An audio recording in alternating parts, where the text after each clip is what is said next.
Yes is arguably the most influential, successful, and enduring bands to come out of the so-called progressive rock movement. At their peak, Yes blended instrumental virtuosity, classical and avant-garde influences, and sci-fi and eco-spiritual imagery to create epic-length works that aspired to artistic relevance. Blockbuster tunes like Roundabout took rock and roll music to a whole new level. Put simply, Yes became a band that painted pictures with sound, essentially creating a musical landscape that beckoned the imagination of listeners the same way so-called classical music did.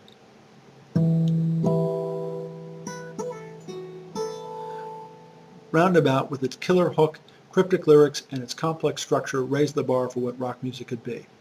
The integration of Roger Dean's imaginative artwork into the Yes mix helped the band to create a unified and indelible aesthetic impression.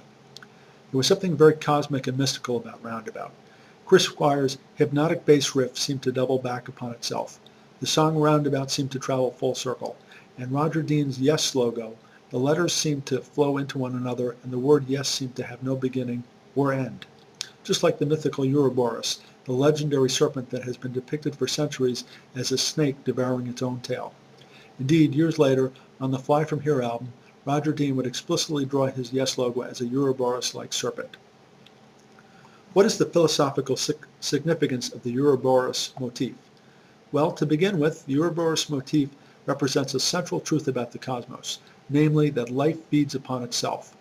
The Ouroboros devours itself, but in doing so it nourishes itself. The Ouroboros slays itself, but it is reborn in the process. All mortal beings perish, but their lives feed the process of life. The wheel of life spins eternally. Yes actually explored this theme in an early song called Survival, but the motif is developed in much greater poetic sophistication in Roundabout. This theme would crop up frequently in Yes's music and also in the artwork of Roger Dean. For instance, consider the way water is recycled by nature in artist Roger Dean's famous painting Close to the Edge. As one can see, the entire life cycle is implicitly represented by the flow of water depicted in Dean's painting. That is, the water cyclically journeys endlessly from the lake to the waterfall to the misty rain clouds and back to the lake.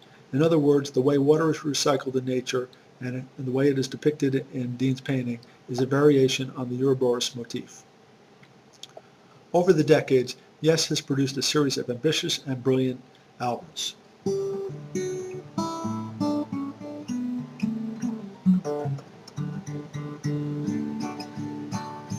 Tales from Topographic Oceans, for instance, is a musical exploration of mankind's origins and the collective unconscious.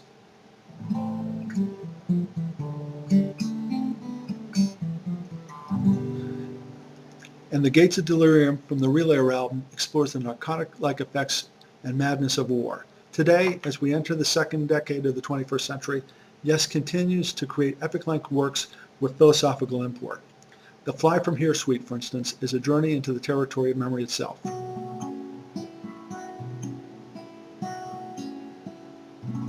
More specifically, it's a journey into the world of a 1940s airfield. Yes music has always been about ideas as well as evocative landscapes. To help explore the world of Yes music, I've written a book entitled Yes and Philosophy. I hope it is a map Yes fans will find helpful in understanding the spiritual themes and the philosophical ideas which permeate Yes music.